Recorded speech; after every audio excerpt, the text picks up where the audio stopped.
Yeah, he seems really, really great. Yeah. So what class are you taking with him? I am taking responsive digital leadership. Okay, very cool. And you're in Pennsylvania, is that what I saw? Yes, I'm right outside of Scranton, Pennsylvania, Okay. just maybe 15 minutes from there, 10 minutes from there. Very good, very So, and good. where are you? I'm just a suburb of Chicago, Oh, okay. so just west of the city. Yeah, okay. Very cool.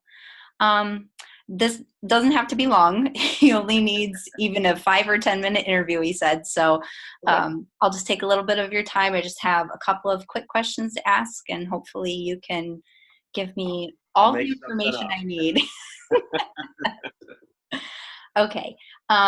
First thing I'm going to ask is for you just to briefly tell us a little bit about yourself, what your role in your school district is right now. I know from your website you went from teaching to other positions. So if you could just tell us a little bit about that and just a little bit of background about you. Yeah, so I'm entering year 16 in the same building. I've been in a junior high, a 6-8 building for 15 years, going on 16. The first 13, I was a sixth grade English and history teacher. So that was first 13 years. And then 2 years ago, I made the change. My district was going through a transition where we kind of wanted to get rid of the traditional library uh, Mm-hmm. and just a bunch of old ladies yelling at kids about their overdue books, which is essentially what it was. Uh-huh. And so our current librarian retired after 30, I want to say 34 years she was in the building.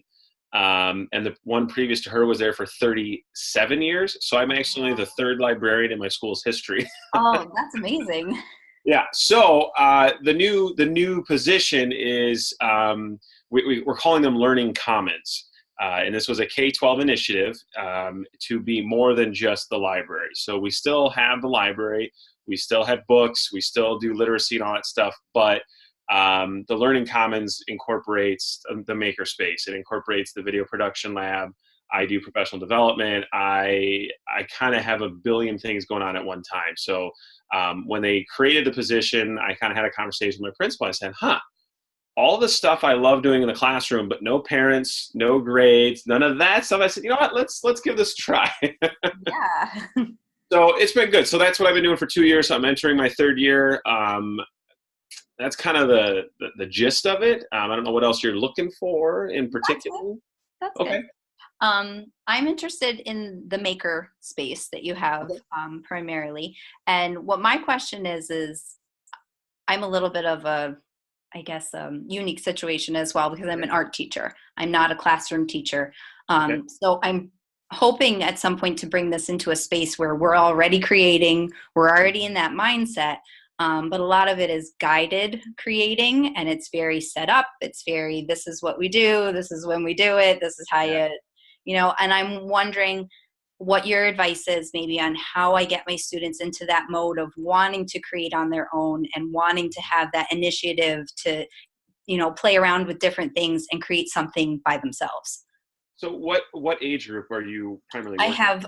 I'm in an intermediate building, so I have 500 students in just fourth and fifth grade. Fourth and fifth grade. Okay. Mm-hmm. You know, here's the tricky thing is I did a little bit of this stuff when I was in the classroom in the social studies because you can create things that kind of tie in with the curriculum because at the end of the day as a classroom teacher I'm sure you have standards you've got to cover, things that you got to get done by the end of the year, so that's always that dynamic, whereas in my role I have no restriction. I do whatever I want to do and that is completely different. So I just say that to kind of keep that in context. Sure. um, so in terms of how to get the kids to start doing this kind of stuff, I think for me the biggest transition is especially fourth and fifth graders because they're still not super independent. I mean they're getting to that point, so they need kind of a launching off spot. So what we did in my building, a couple things is we have a sci-tech club, and Mm-hmm. so through the club we would create activities. So for example, we do a lot with robotics, with spheros and coding. And I've actually seen some really cool stuff with art, with people getting spheros and actually having the kids create art, having the spheros dipped in paint and drawing on canvases, which is pretty cool. It's got a Oh, little that sounds really cool. Jackson Pollock feel to it, but it's Yeah. really really cool. Um, And so having those structured activities to kind of get them excited about a robot, excited about coding or whatever it is, and kind of then creating spaces or activities that go around with that. So we started with just this club, and then I would host different events during lunch times, during study halls, because we're in the junior high.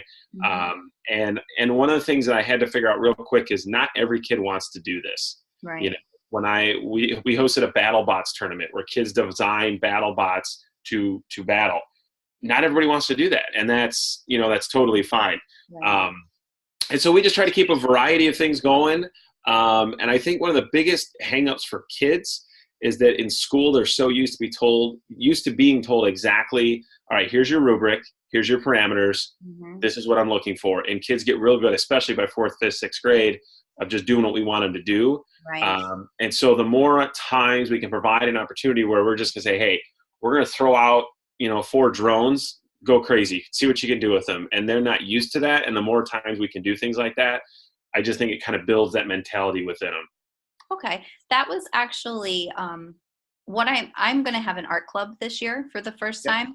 And I have it with just 5th grade, and it's one time a week. So that was actually the space in which I was thinking this might be a good launching point. Oh, for sure. Yeah, for sure. And there's so, oh my gosh. We're doing a thing. I'm really excited. So I saw it on Twitter. I had some budget at the end of the year. I went out and bought 200 Rubik's Cubes. And there is a website where you can get templates for mosaics. So every kid, have you seen these? No. Oh my gosh. I'll send you a link, but every kid they get a Rubik's Cube, and they get a template like where their 3x3 has to look like. Okay. And put all of them together, and it's a giant mosaic. And they have templates for JFK, Gandhi, all these famous people in landscapes. I think they have Starry Night by Van Gogh. And so really kids kind of put it together. So I'm building a frame to hang in the library for them. And then every month we're going to have a different kind of mosaic that the kids can just come in. If you want to mess with the Rubik's Cube and get one together, we put it on the wall. So there's so many cool things. So I think the club is a great way to start. Yeah. Okay, good. So besides, you mentioned that little side thing with the Rubik's Cubes. Do you think there's a certain kind of material that every makerspace should have, or is it start with what I've got? Or because I know my principal and I have had conversations about 3D printers, but that is way down the road for me. Yeah. Oh boy, it's such a loaded question. Yeah, I'm sure. Because it comes down to your budget for one. It comes down to what you want it to be. And I have seen some amazing activities that we've done with nothing but, painter's tape and cardboard boxes from cereal boxes, so there's so much stuff you can do that really doesn't cost you much. In terms of purchasing things that we have purchased, probably the ones that we've gotten the most mileage out of have been, it's a product called a Kiva plank. I got them. Oh my gosh. Yeah. I don't know what it is, but those, when we do kind of a free play in the library, kids flock to those. It's unbelievable. Yeah, my students, I bought them last year, and my students really enjoy them, which I kind of thought it might be something that they're like, what am I going to do with this? Yep. And there's so many different layers you can do from an architectural standpoint, they all want to build super tall towers and knock them down, like all that stuff. So that's been big. Legos is an easy one in terms of kids know how to use it. You can get real creative with patterns, with colors, with builds, things like that. We do a lot with robotics. That's been one of our new things. So I'm trying to think of a tie-in for the art. But in terms of a design process, there's a lot of things you can do within that, with the robots and coding and stuff like that. I'm just trying to think what else we've done. So my question really on that too was that, I hadn't, until really this class, I really hadn't planned on incorporating this. And I was kind of going with club a different way, but I've gotten quite excited by, this class and the maker movement.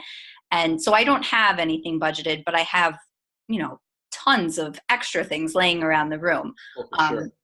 So it's not a bad idea to go ahead and start with it this year, you don't think, and work with base level things and just, not at all. And when I started doing some of the building stuff and making, things in my classroom, I was using recycling bins of paper, cardboard. I would send out a parent email saying, hey, I found this cool thing on Pinterest. We're going to build. I need paper, egg cartons, plastic cup, whatever it is. And parents are typically more than happy to send that kind of stuff in, which also helps because it's so cheap.